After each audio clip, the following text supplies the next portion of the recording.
제가 저희 장모님께 가끔씩 이렇게 안부 전화를 드리거든요. 안부 전화를 드려서 평안하십니까 어머니 이렇게 물으면 나는 괜찮다. 참 어머니 목소리가 듣고 싶을 때가 있거든요. 그러면서 길게 통화는 못해요. 좀 그렇더라고. 길게 통화를 못하겠어요. 어머니 뭐 드시고 싶은 거 없으세요? 이렇게 여쭤보면 어머니께서 항상 나는 괜찮다. 너희만 잘 살면 된다. 내 걱정할 필요 없다. 항상 그 말씀하세요. 그러니까 우리 어머니들의 삶이 항상 그런 거잖아요.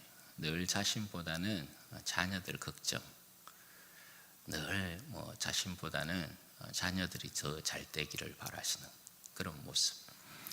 자신은 못 먹어도, 자신은 아파도, 비록 자신은 죽어가도 오직 자식 걱정만 하는 분들이 우리 어머니들이시죠.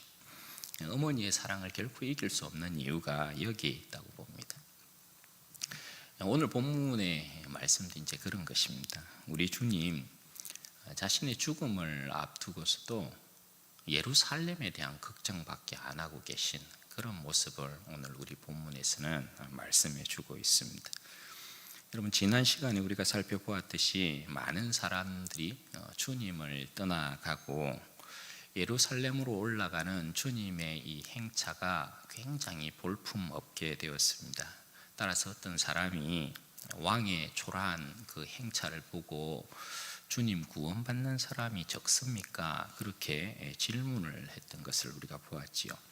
그에 대한 대답으로 우리 주님께서 좁은 문과 닫힌 문에 대한 말씀을 하셨고, 또 본나라 자손인 유대인과 이방인의 운명이 역전되게 될 것이다, 그렇게 말씀하신 것을 우리가 보았습니다.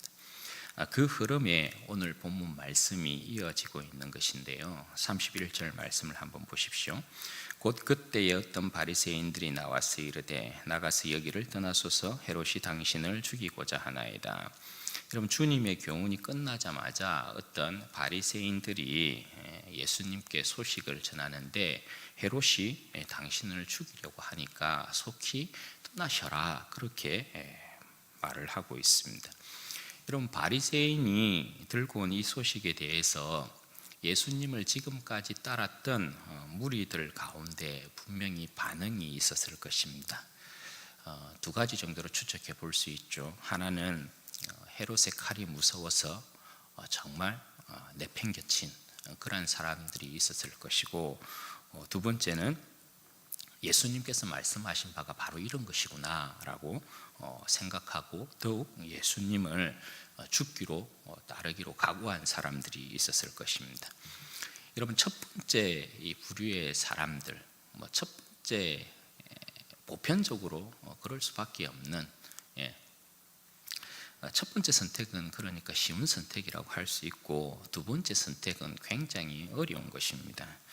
왜냐하면 사람들은 다 죽는 것을 두려워하지 않습니까? 죽음의 두려움 때문에 죽음의 일생을 종로로 타는 인생들이라 성경은 그렇게 이야기를 하잖아요. 그런데 어떻게 헤롯의 이 위협을 이겨낼 수가 있겠어요? 따라서 주님을 끝까지 따른다는 것은 결단코 쉬운 일이 아니다라는 것을 알 수 있는 거죠. 그리고 지금 여기 주님께 소식을 가지고 온 이 바리새인들은 사실 어떤 사람인지는 잘 알 수가 없어요.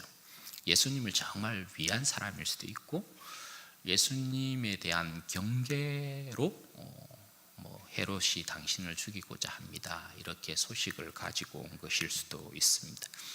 언뜻 보면 우호적인 사람들인 것 같습니다만, 진정 주님을 생각해서 그런 건지 아니면 조롱 섞인 말로 이렇게 하는 건지는 알 수 없어요. 여하튼 저들로부터 헤롯이 죽이고자 한다라는 소식을 들은 주님께서 그들에 대하여 이제 어떻게 대답을 하시냐 하면 32절과 33절 말씀 보세요. 이러시되 너희는 가서 저 여우에게 이르되 오늘과 내일은 내가 귀신을 쫓아내며 병을 고치다가 제 3일에는 완전하여지리라 하라. 그러나 오늘과 내일과 모레는 내가 갈 길을 가야 하리니 선지자가 예루살렘 밖에서는 죽는 법이 없느니라. 여러분, 주님께서 헤롯을 일컬어서 뭐라 부릅니까? 여우다 이렇게 부르고 있어요. 성경에서 여우가 상징적인 의미로 사용될 때는 교활한 회방꾼 또는 포도원을 망치는 난동꾼이나 방해꾼, 이런 이제 의미로 사용이 됩니다. 주님 나라의 헤롯은 지금 그런 존재라고 할 수 있습니다. 여기서 이제 헤롯은 헤롯 대왕을 말하는 것이 아니고요. 헤롯 대왕은 예수님께서 이제 탄생하셨을 때 예수님을 죽이려고 했던 사람이고, 여기서의 헤롯은 헤롯의 아들을 이야기하는 것입니다. 그러니까 헤롯 안티파스를 이야기하는 거거든요. 예수님이 사역하는 때에 갈릴리의 분봉왕이었습니다. 그리고 이 사람이 세례 요한을 죽인 사람이기도 합니다. 여러분, 헤롯이 세례 요한도 죽이고 또 예수님까지 지금 죽이려고 하는 이유가 무엇이겠습니까? 헤롯의 입장에서는 자신의 정치적 생명에 있어서는 예수님이 절대적인 위험의 인물인 것이죠. 왜 그렇겠습니까? 예수님을 따르는 수많은 무리들로 인해서 밀란이라는 것이 일어날 수 있죠. 그리고 또 예수님께서 저들이 생각하고 있는 진짜 메시아가 맞다면 이 사람은 자신의 입지에 있어서 정치적인 생명을 보장할 수 없는 그런 상황에 놓이게 되는 거죠. 따라서 헤롯의 입장에 있어서는 예수님이 절대 달가운 인물이 아닌 것입니다. 제거해버리는 것이 훨씬 자신의 정치적인 생명에 있어서는 안전하다, 그렇게 판단을 하고 있는 거죠. 그래서 헤롯이 예수님을 죽이려고 하는 것입니다. 그런데 헤롯이 주님을 죽이겠다 하는 이 위협에 대해서 주님께서 대답하신 내용을 보면 여러분 어떻습니까? 주님은 전혀 물러날 기미를 보이지 않습니다. 한마디로 개가 짖어도 기차는 달린다, 뭐 이런 모습이고, 닭의 목을 비틀어도 새벽은 온다, 뭐 이런 이제 모습이에요. 예수님께서 대답하신 내용을 한번 보십시오. 오늘과 내일은 내가 귀신을 쫓아내며 병을 고치다가 3일에는 완전하여지리라, 그렇게 말씀하잖아요. 이 말씀은 성경에서 3일은 빠른 회복을 이야기하는 것이거든요. 그러니까 주님께서는 예루살렘으로 올라가시는 것을 포기할 생각이 없어요. 오히려 예루살렘을 올라가시면서 어떻게 한다고요? 오늘과 내일 내가 귀신을 쫓아내며 병을 고치겠다, 그렇게 말씀하잖아요. 귀신의 권세, 죄악의 권세, 사망의 권세 아래 있는 그 백성들을 계속해서 어떻게 해요? 빨리빨리 회복시켜 나가겠다, 그렇게 말씀을 하고 있는 것입니다. 나는 내 할 일 하면서 예루살렘으로 끝까지 올라가겠다, 그렇게 말씀하는 거예요. 오늘, 내일, 모레 자신에게 주어진 모든 나날에 있어서 쉬지 않으시고 자신의 일을 하겠다라는 거예요. 그 일이 여러분 뭡니까? 결국 그 백성에게 천국의 복음을 전가하는 것이죠. 그리고 죄와 사망의 권세를 무너뜨리는 것입니다. 그 일을 예수님께서 끝까지 하시겠다라는 거예요. 그리고 예수님의 최종 목적지가 어디입니까? 예루살렘.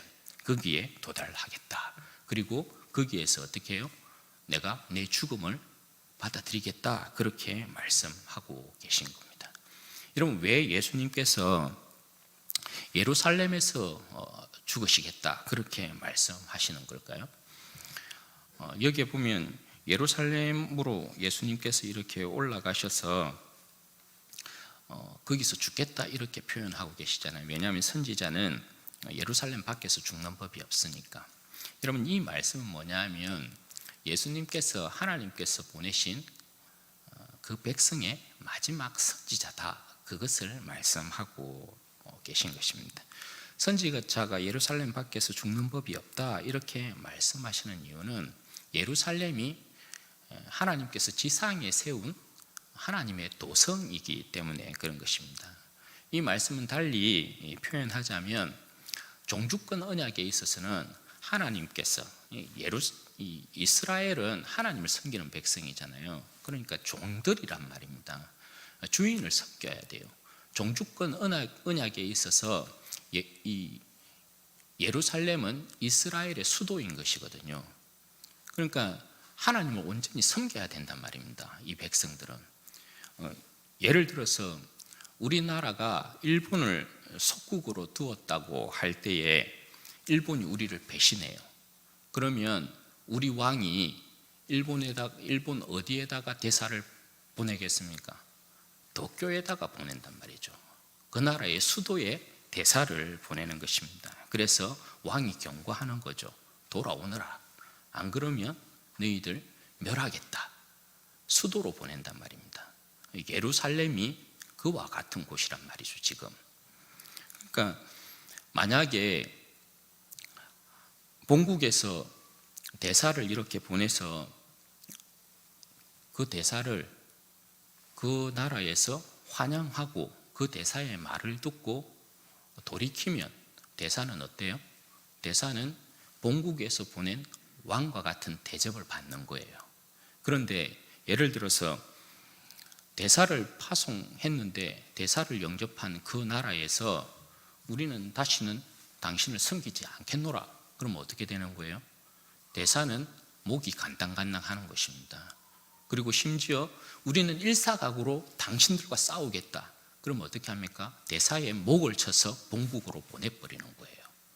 그러면 그 사인이 뭡니까? 이것들이 나를 섬기지 아니하고 결국은 결사항전하겠다라는 것이구나.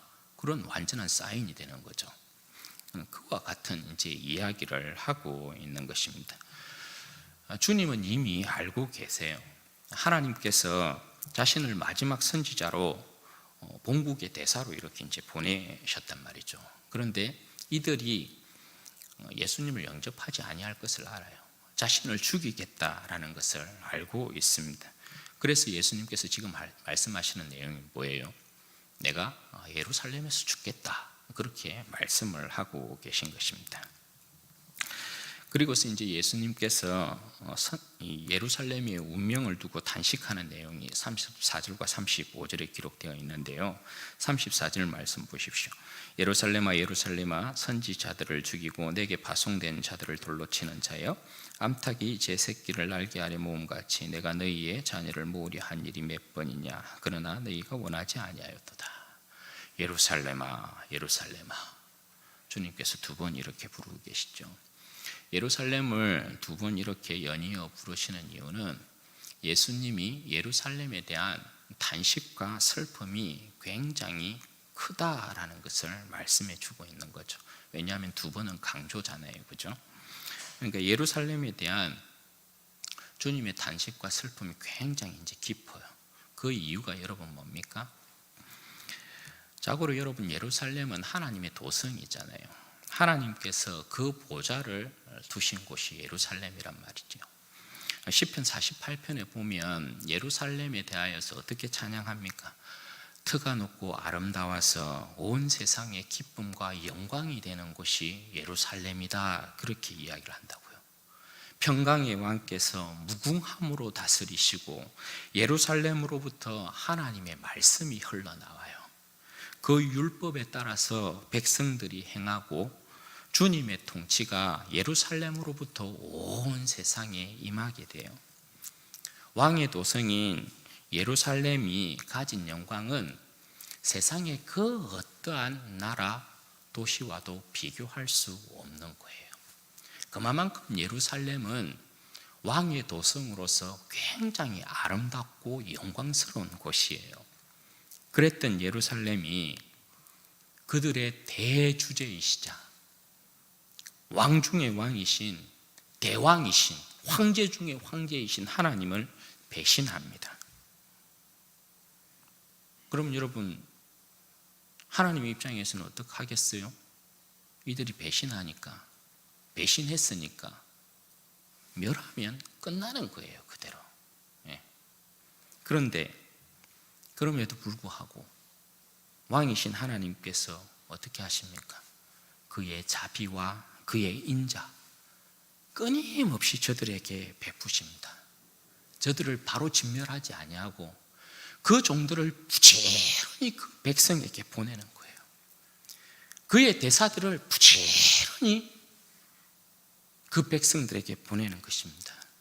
우리가 구약을 읽어보면 엘리야 이제 선지자 이후로 하나님께서 그 선지자들을 무수히 보냅니다. 왜 그럴까요? 본격적으로 이스라엘 백성들이 하나님을 배반하게 되는 때가 그때이거든요. 그러니까 하나님께서 이스라엘 백성이 배반하니까, 그 백성들이 배반하니까 어떻게 해요? 이제 선지자들이 바빠지는 거예요. 대사들이 바빠지는 거예요. 계속해서 하나님께서 그 백성 수도에 보내는 것입니다. 유다에다가 보내고 사마리아에다가 보내고 계속해서 선지자들을 보내서 어떻게 합니까? 돌아오라, 돌아오라. 계속해서 메시지를 전하는 것입니다. 그런데 여러분, 문제는 뭐예요? 하나님께서 많은 선지자들을 보내서 돌아오라, 돌아오라. 그렇게 하나님의 사랑과 인자와 긍휼을 베푸시고 인내하심으로 그들을 기다리는데 그들이 끝끝내도 오지 않는 거예요. 어떻게 합니까? 보내는 족족 다 잡아 죽이는 거예요. 이전에 그 함흥차사라는 말이 있지 않습니까? 차사를 이렇게 함흥에다 보내면 족족 다 찾아오는 대로 이성계가 다 죽이잖아요. 그런 것처럼 선지자들을 다 잡아 죽이는 거예요. 그러니까 예루살렘이, 여러분, 하나님의 도성인 예루살렘이 어떤 곳이 돼버리는 거예요? 선지자의 무덤이 돼버리는 거예요. 절대 돌이키지 않는 거예요. 그럼 여러분들이 하나님이실 것 같으면 어떡하겠어요? 선지자들을 끊임없이 보냈는데도 안 돌아와. 어떡하겠어요? 아유, 이것들은 틀렸는갑다. 그러고 그죠?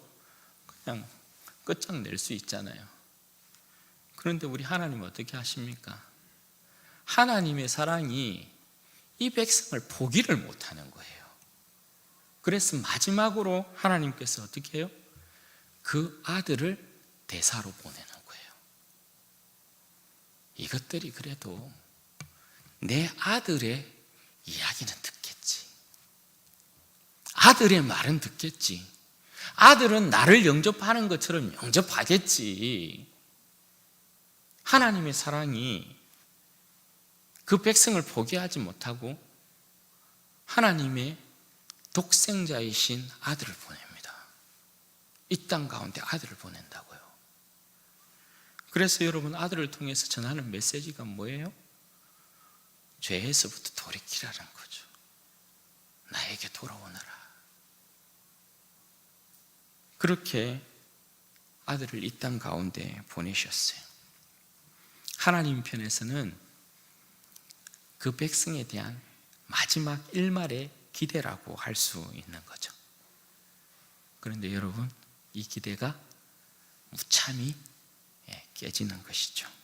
왜냐하면 그 아들을 보냈는데 그 백성은 아들을 영접하지도 아니하고 따르지도 아니하고 오히려 하나님의 아들 맞아 십자가에 못 박아 죽이려 하는 것입니다. 지금 주님께서 예루살렘을 부르시면서 탄식하는 내용이 바로 이거예요. 어쩌려고 도대체 너희들이 어쩌려고. 따라서 여러분, 주님께서 하나님의 마지막 사랑이시고 자비이시고 인내이시고 긍휼이시고 용서이신, 자신을 배신하고 죽이려 하는 저들에 대해서, 자신을 십자가에 못 박아 죽이는 저들에 대해서, 저들이 당하게 될 처참한 운명에 대하여서 어떻게 이야기합니까? 35절 말씀 보십시오. 보라, 너희 집이 황폐하여 버림받으리라. 내가 너희에게 이르노니 너희가 주의 이름으로 오시는 이를 찬송하리로다 할 때까지는 나를 보지 못하리라. 여러분, 예루살렘의 운명에 대하여서 말씀하시기를 황폐하여 버림받으리라, 그렇게 말씀합니다. 이 말씀은 이후에 로마를 통해서 예루살렘이 어떻게 완벽하게 짓밟히고 뭉개지고 부셔질 것인가에 대한 부분을 말씀하고 있는 거예요. 바벨론에 의해서 성전이 무너지고, 그죠? 바벨론에 의해서 예루살렘이 점령을 당할 때 무참한, 여러분, 학살이 진행이 됩니다. 거리마다 아비규환이고요. 거리마다 피가 낭자하고 피가 파도처럼 이렇게 출렁이고 넘쳐났다 이렇게 이야기하거든요. 그런 운명을 맞이할 것이다. 왜냐하면 로마는 바벨론의 이 후신이거든요. 로마의 전신이 바벨론이란 말입니다. 로마를 통해서 똑같이 여러분 성전이 무너집니다. 70년이에요. AD 70년에. 그러니까 예수님의 예언처럼 이 로마가 유대인을 멸망시키는데요. 유대인의 반란을 진압한다는 목적으로 AD 66년에서부터 70년까지 무참하게 그들을 진압합니다. 그래서 AD 70년에 결국은 성전도 전부 다 회파되는데 누가복음 21장에서 주님께서 말씀하고 있는 것처럼 성전에 돌 하나도 돌 위에 남지 않냐고 전부 다 회파시켜버려요. 처참한 회파를 이야기하는 거거든요. 그 모습은 그러니까 여러분 뭐겠습니까? 예루살렘은 지상에 있는 존재하는 그 어떤 나라와 수도보다도 그 영광이 하늘 높이 있어요. 그런데 로마를 통해서 여러분 어떻게 합니까? 그냥 땅 밑으로 그냥 꺼져버리는 거예요. 땅 밑으로 그냥 보내버리는 거예요. 그게 예루살렘이 당했던 심판의 모습이에요. 그런데 여기에서 이제 더 비참한 일은 뭐냐? 내가 너희에게 이르노니 너희가 주의 이름으로 오시는 이를 찬송하리로 할 때까지는 나를 보지 못하리라. 이렇게 말씀하시죠. 더 이상 주님께서 저들을 구원하시기 위해서 두 번 다시 오지 않는다라는 거예요. 너희들 이제 주의 이름으로 오시는 이여 찬송하며 주의 이름으로 오시는 이여 할 때까지 나를 보지 못하리라. 이 말씀은 너희가 어떠한 무참한 꼴을 당하든지 나는 이제 너희들 상관 안 해 이 말이에요. 그러면 주님께서 다시금 오실 때는 여러분 어떤 날이에요? 다시 말씀드리지만 주님께서 다시 오시면 그 백성을 이스라엘 백성을 구원하시기 위하여 오시는 분이 아니에요. 다시 오실 때는 심판주로 오시는 거예요. 로마의 응징보다도 더 심한 완벽한 파멸과 저주로 돌려보내는 것이 주님의 다시 오심이에요. 그러니까 제가 주님께서 이 땅 가운데 오실 때에 재림하실 때의 그 모습에 대하여서 여러분 어떻게 말씀을 드렸어요? 주님을 믿고 따르는 자에게는 온전한 구원이 이루어지지만 주님을 믿고 따르지 않는 자들은 뭐예요? 완전한 저주에 들어간다고요. 그게 예수님의 두 번째 오심이에요. 실질적으로 여러분 예루살렘이 멸망하고 이스라엘 백성이 예수님을 십자가에 못 박아 죽인 죄로 나라를 잃고 2000여 년 동안 떠돌이 생활을 할 때 주님 다시 오셔서 그 백성 구원하지 않았어요. 비참했다고요. 세계사에 비참한 민족 하면 이스라엘 백성을 단다고요. 나라 없이 여러분 2000년 동안 떠돌았던 민족이 어디에 있답니까?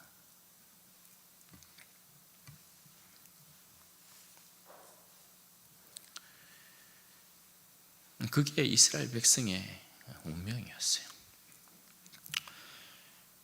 여러분 죽음의 길이라는 건 누구에게나 두렵고 외롭고 고통스럽고 비참해요. 더욱이 십자가의 죽음이라는 건 더욱 그런 것입니다. 그런데 우리 주님 모습 한번 보십시오. 자신이 죽게 될 십자가의 죽음을 누구보다도 자신이 너무나 잘 아셨어요. 예루살렘에서 죽을 것이다 생각하고 올라가셨기 때문에요. 그럼에도 불구하고 우리 주님 발걸음을 멈추지 않았어요. 헤롯이 당신 죽일 겁니다. 위협에 굴하지 않았어요. 오히려 나는 예루살렘에서 죽겠다 그렇게 하시고 끝까지 예루살렘을 향하여서 올라가셨어요. 오늘과 내일과 그리고 모레에 이르기까지 주님께서 주어진 모든 나날 예루살렘을 향하여서 끊임없이 직진하셨던 분이 우리 주님이셨어요. 그리고 예루살렘을 향하여 가시는 그 주님께서 끊임없이 어떻게 해요? 그 백성을 아버지 품으로 모으려고 그랬어요. 죽음의 길이 준비되어 있고 십자가의 그 비참한 죽음이 예정되어 있었어도 우리 예수님은 어떻게 해요? 나는 괜찮다. 나는 괜찮다. 나는 죽어도 괜찮다. 너희만 돌아온다면, 너희만 하나님의 품 안으로 모을 수 있다면 나는 괜찮다. 나는 괜찮다. 그렇게 십자가의 길을 가신 분이 우리 주님이셨어요. 그런데 그 백성이 원치 않았어요. 그 백성은 끝내 아버지의 마지막 사랑이신 아들까지 외면하고 마지막 선지자인 예수님까지 외면하고 예수님을 십자가에 못 박아 죽입니다. 그로 인해서 그 백성은 로마에 의해서 철저한 응징을 받은 것이죠. 그리고서도 여전히 지금까지도 회개하지 않습니다. 그러니 여러분, 주님께서 다시 오시는 날 그 사람들은 유대인뿐만 아니라 이스라엘 백성뿐만 아니라 온 세상 사람들은 절대 주님의 심판을 피하지 못할 것이에요. 사랑하는 여러분, 우리 역시 이스라엘 백성의 모습과 다르지 않았어요. 우리 역시 얼마나 많은 시간과 세월 동안 우리 주님의 사랑 부인하고 외면하면서 하나님을 대적했습니까? 그죠? 우리는 끝내 우리 예수님 십자가에 못 박아 죽인 자들 아닙니까? 찬송가에 보면 그때 너 거기 있었는가? 그때에 주가 십자가에 달릴 때 오고 때로 그 일로 나는 떨려 거기 너 있었는가? 그때에. 우리 중 그 누구도 주님의 십자가는 나와 상관없습니다 그렇게 말할 사람이 없어요. 왜냐하면 우리가 주님을 십자가에 못 박아 죽였기 때문에 그래요. 우리 주님 십자가에 못 박혀 죽으시면서도 하신 말씀이 뭐예요? 가상 7원의 내용이 그거잖아요. 결국 나는 괜찮다. 나는 괜찮다. 나는 죽어도 괜찮다. 나는 고통받아도 괜찮다. 너희만 살 수 있다면, 너희만 영생을 얻을 수 있다면, 너희만 하나님의 사랑으로 돌아온다면 나는 괜찮다. 나는 괜찮다. 그게 예수님의 십자가의 죽음이었어요. 이게 여러분 뭡니까? 하나님 아버지께서 우리를 포기치 못하는 하나님의 사랑이에요. 우리는 그 사랑 때문에 결국 항복하고 돌아온 것이고요. 예수님의 그 사랑 때문에 황폐화될 우리의 인생이 하나님 앞에서 복된 인생으로 바뀐 것이라고 할 수 있는 거죠. 사랑하는 여러분, 우리가 이처럼 놀라운 사랑 받고 있는 자들이에요. 그런데 그럼에도 불구하고 우리가 이미 주님의 사랑을 힘입어서 하나님의 나라에 들어와 있고 하나님의 자녀가 되었음에도 불구하고 여전히 우리의 인생이 예수님을 십자가에 못 박고 있지는 않는지. 여러분, 주님을 다시 십자가에 못 박는 행위가 뭡니까? 주님을 다시 십자가에 못 박는 행위는 십자가의 원수로 행하는 일인 것이거든요. 십자가의 원수로 행하는 일이 뭡니까? 결국은 죄예요, 죄. 왜냐하면 우리의 죄 때문에 예수님이 십자가에 못 박혀 죽으셨으니까요. 베드로 사도가 이렇게 이야기하거든요. 베드로전서 4장 3절에 보면 너희가 음란과 정욕과 술 취함과 방탕과 향락과 무법한 우상 숭배를 하여 이방인의 뜻을 따라 행한 것이 지나간 때로 족하도다. 이 말씀 여러분 뭡니까? 우리가 주님을 부인하며 살았을 때, 예수님을 믿기 이전에 우리가 행했던 모든 더러운 악랄한 짓이잖아요. 그렇죠? 이 죄악들이잖아요. 음란하게 행하고 정욕과 술 취함과 방탕과 향락과 우리가 원하는 모든 것을 행하였던 무법한 행동들, 이 행동들 때문에 예수님이 십자가에 못 박혀 죽었단 말입니다. 그러니까 베드로 사도가 여러분이 뭘 이야기하는 거예요? 야, 그 정도 했으면 됐잖아. 그 정도 해서 예수님을 십자가에 못 박아 죽였으면 됐잖아. 이거 이야기하는 거죠. 여러분 왜 영화 중에 친구라는 영화 보셨는지 모르겠어요. 옛날에 나온 영화. 장동건이가 그 마지막에 예배 시간 때 좀 그렇지만 칼에 이렇게 찔려 죽잖아요. 그런데 그 무식한 인간이 죽일 때 굉장히 많이 이렇게 막 사람 찔러 죽이거든요. 장동건이가 죽을 때 그래요. 계속 찔러대니까 야, 그만해라, 많이 묻었다 아이가, 그렇게 이야기하잖아요. 우리의 모습이 여러분 베드로의 답답함은 그런 거거든요. 야, 그만해라, 많이 묻었다 아이가, 예수님을 얼마나 십자가에 못 박아 죽여야 되겠노?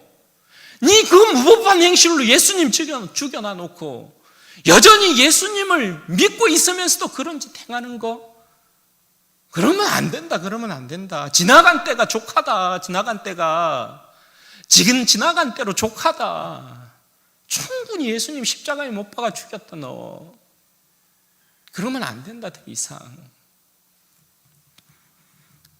그렇게 이야기하고 있는 거예요. 이 부분을 사도 바울은 어떤 식으로 표현하냐면, 우리가 주님 안에 있으면서도 계속해서 죄를 지으면 너희를 구원하신 성령을 근심시키는 일이 된다, 이렇게 이야기해요. 에베소서 4장 30절에서 32절이요. 하나님의 성령을 근심하게 하지 말라. 그 안에서 너희가 구원의 날까지 인치심을 받았느니라. 너희는 모든 악독과 노함과 분냄과 떠드는 것과 비방하는 것을 모든 악의와 함께 버리고 서로 친절하게 하며 불쌍히 여기며 서로 용서하기를 하나님이 그리스도 안에서 너희를 용서하심 같이 하라. 성령을 근심시키지 말래요. 성령을 근심시키는 일이 뭐겠어요? 여전히 예수님 믿기 전에 했던 행실들요. 악독, 노함, 분냄, 떠드는 것, 비방하는 것, 악한 생각들, 그런 것들이 성령을 근심시킨다는 거예요. 성령을 근심시키면 우리의 부활의 보정이 되시고 구원의 보정이 되시는 성령을 근심시키면 여러분 뭔 이야기예요? 너희 구원을 보장하지 못했다라는 거겠죠. 한탄하신단 말이에요. 노아 홍수 때 인간들의 부패와 그 포악이 굉장히 심해서 하나님께서 인간을 지으심을 한탄하셨다 그랬잖아요. 그와 같아요. 성령이 한탄하신다고요, 한탄. 청산할 행위들을 청산했으면, 여러분 청산은 뭡니까? 깨끗하게 했다라는 거예요. 빚에 대해서 깨끗하게 지웠다라는 거잖아요. 청산했으면 청산한 대로 살아야 된다라는 거예요. 죄에 대해서 예수님의 피값으로 청산했으면 깨끗하게 이제는 죄에 대해서 돌이켜야 된다라는 거예요. 그리스도의 사람이면 그리스도인이어야 한다. 저는 오늘 말씀 준비하면서 이런 생각이 들었거든요. 주님 다시 오실 때가 다 됐는데 주님께서 오늘 예루살렘을 바라보시면서 예루살렘아 주님께서 제 모습을 보시고 듣거나 이렇게 한탄하시면 어떡하지? 선지자를 죽이고 내게 파송된 자를 돌로 치는 듣거나 암탉이 제 새끼를 날개 아래 모음같이 내가 너를 품으려 한 일이 몇 번이냐. 이 말씀을 쉽게 풀어서 말씀드리면 이런 거, 내가 끊임없이 너희에게 얼마나 많은 말들을 했니? 얼마나 많은 설교 가운데 하나님의 음성을 들렸니? 이런 거거든요. 얼마나 말을 해야 되니, 얼마나. 그런데 그 말씀이 들릴 때마다 어떻게 했다라는 거예요? 선지자를 죽이고 예루살렘에 파송된 자를 돌로 쳤다라는 건 말씀을 전부 다 튕겨냈다라는 거거든요. 웃기는 소리 하지 마세요. 그렇게 했다라는 거거든요. 제가 그 옛날 제 개인적인 감정이 이렇게 생각나는 거예요. 제가 한참 정신을 못 차리고 있을 때요, 그냥 제 개인적인 감정이니까요, 제가 주님의 음성을 크게 한번 들은 적이 있었거든요. 정신 한참 못 차리고 있는데 창밖에서, 저는 창밖에서 이제 누가 부른 줄 알았죠. 덕관아! 이렇게 막 부르시는데 제가 깜짝 놀랐거든요. 한번. 그런 모습이 또 연출되면 어떡하지? 이런 생각이 드는 거예요.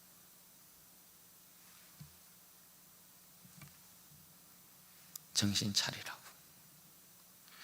주님께서 우리 진주원의 교회의 모습을 보시면 진주원의 교회야, 진주원의 교회야, 내가 너희들에게 얼마나 더 말을 해야 되니? 내가 너희들을 얼마나 더 품으려고 해야 되니? 그렇게 하시면 어떡할까? 여러분, 예루살렘이라는 이 이름은 굉장히 영광스러운 이름이에요. 하나님의 도성. 여러분의 개인의 이름이, 제 이름이요, 여러분의 개인의 이름이, 우리 진주은혜교회라는 이 이름이 얼마나 여러분 영광스러운지 아세요? 여러분의 개인의 이름이 담고 있는 영광의 크기가 여러분 얼마만큼 된다고 생각하세요? 여러분의 이름은 단지 여러분의 이름이 가지고 있는 의미 그 이상을 여러분 초월합니다. 제 이름이 덕관이니까 큰 벼슬이라는 의미가 있거든요. 큰 덕의 벼슬 관자란 말입니다. 단지 이 뜻만 가지고 있는, 이 뜻만의 가치를 가지고 있는 이름이 아니에요. 제 이름의 가치가 여러분 얼마나 큰 줄 아세요? 여러분의 이름의 가치가 여러분 얼마나 큰 줄 아세요? 얼마나 클까요? 여러분의 이름 속에 들어와 있는 게 뭐예요? 그리스도라는 이름이에요. 예수님의 핏값이라는 이름이 여러분의 이름 가운데 들어가 있어요. 그 가치가 들어와 있다고요. 예수님이라는 이 영광, 그 어떤 것도 비교하지 못하는 가치가 우리의 이름 가운데 들어와 있는 거란 말입니다. 예수님이 나를 살려셨기 때문에 그래요. 예수님이 십자가의 죽음 가운데, 진주원의 교회라는 이름이 얼마나 하나님 앞에서 영광스러우냐. 예수 그리스도께서 십자가에 죽으시고 부르신 백성들이 한자리에 모여 있는 곳이 진주원의 교회란 말이에요. 얼마나 큰 영광이에요, 이게 진주원의 교회라는 이름이. 그런 여러분, 우리의 이름이 하나님의 영광의 이 가득함을 안고 있는 우리의 이름이, 진주원의 교회가 그 영광을 뵙고 슬픔과 단식을 여러분 안으면 되겠어요? 우리 안에 죄를 버리지 못해서 주님께서 우리의 모습을 보고 슬픔과 단식으로 진주원의 교회야, 진주원의 교회야, 덕관아, 덕관아, 여러분 이렇게 되면 되겠어요? 이러면 안 된다라는 거죠. 그렇게 되면 절대 안 된다라는 거예요. 우리의 이름이 얼마나 큰 영광을 여러분 안고 있는지를 아셔야 해요. 존귀한 우리의 이름이에요. 여러분, 주님의 사랑을 외면하면 우리가 죄에 다시 여러분 죄로 돌아가면 우리의 인생은 반드시 여러분 황폐하게 되어서 버림받아져요. 여러분, 그런데 우리의 이름엔 주님의 슬픔과 단식이 계획되어 있지 않습니다. 여러분 아셔야 되죠. 우리의 이름엔 주님의 슬픔과 단식이 계획되어 있지 않습니다. 왜냐? 주님께서 우리를 부르실 때 어떠한 목적으로 여러분 부른 줄 아세요? 에베소서 1장 11절과 12절에 사도 바울이 이렇게 이야기해요. 모든 일을 그의 뜻의 결정대로 일하시는 이의 계획을 따라 우리가 예정을 입어 그 안에서 기업이 되었으니, 이는 같이 읽어볼까요? 시작. 우리가 그리스도 안에서 전부터 바라던 그의 영광의 찬송이 되게 하려 하심이라. 여러분 아시겠죠? 우리의 이름에는 하나님의 슬픔과 단식이 계획되어 있지 않아요. 우리의 이름에 계획되어 있는 건 뭐예요? 하나님께서 우리의 이름을 부르시면서 찬송하려는 거예요. 분명히 이야기하죠. 이는 우리가 그리스도 안에서 전부터 바라던 그의 영광의 찬송이 되게 하려 하심이라. 사도 바울이 굉장한 비밀들을 우리한테 잘 이야기하는데요, 이 에베소서 1장을 보면 두 번에 대하여서는 우리를 부르신 이유에 대하여서 우리로 하여금 하나님의 영광을 찬송하게 하려 함이라, 이런 표현을 쓰거든요. 우리를 부르신 이유가 뭐냐? 하나님의 영광을 찬양케 하기 위함이다, 이렇게 이야기해요. 그런데 한 번 이 표현에는 여러분 어떻게 이야기를 해요? 우리가 하나님을 찬송하기 위해서 우리를 구원하신 게 아니라 우리를 구원하신 이유가 하나님이 우리의 이름을 부르고 기뻐하려고 우리를 구원했다, 이렇게 이야기해요. 왜 우리가 그 이쁜 애기들 이렇게 놓으면 뭐 할머니들 사랑이 손주들 아니, 우리 희람이, 우리 손주들 희람아 손주들 이름 부르면 뭐예요? 그게 뭐예요? 얼마나 기쁘고 즐거워요, 그죠? 그 존재 자체로 그 존재를 부르는 거잖아요. 하나님께서 우리를 부르는 때에 가지시는 그 기쁨이란 게 그런 거라니까요. 부르면 막 기쁜 거야. 누구야 이렇게 부르면 하나님 막 기쁘신 거예요. 내가 참 잘 나왔다, 예수님 안에서 예수 안에서 내가 참 너를 참 구원 잘했다, 기쁜 거야 그냥 막. 그게 우리 존재라는 거예요. 그러니 여러분, 우리가 다시 오실 주님을 어떻게 맞을 준비해야 돼요? 주 예수여 어서 오시옵소서, 그죠? 주 예수여 어서 오시옵소서. 주님을 찬송하면서 마라나타 주 예수여 어서 오시옵소서 찬양하며 맞을 준비해야 되는 거야. 호산나 주의 이름으로 오시는 이여 호산나 우리를 구원하소서 찬양하면서 주님의 나라를 기다리고 주님 맞을 준비해야 돼요. 그게 우리의 모습이어야 된다고요. 오늘 우리 이 집사님이 멘트한 게 참 좀 감격이 돼요. 은혜가 돼요. 사랑이란 먼 길 가기 위해서는 그 시인이 말한 것처럼 작은 감사들 친해져야 된다고. 여러분, 우리가 고난의 길 가는 것도 그렇고 좁은 길 가는 것도 그러하고 우리 주님 맞을 준비, 찬송하면서 우리 주님 맞을 준비하려면 우리 안에 끊임없이 뭐예요? 주님을 향한 찬양, 감사 계속 일어나야 되죠. 여러분, 죄와 버타는데, 죄와 친해지는데, 옛 삶으로 돌아가는데 여러분의 입술에 찬양이 머물던가요? 여러분의 입술의 고백에 감사가 나오던가요? 한 말씀해 봐봐요. 그런 일이 있어요? 아니요, 그런 일 절대 없어요. 죄와 친해지고 우리가 옛 생활로 감에 있어서 찬양이 그 입술에서 흘러나오는 사람 절대 없어요. 감사의 고백이 일어나는 사람 절대 없어요. 그런 구조가 아니에요.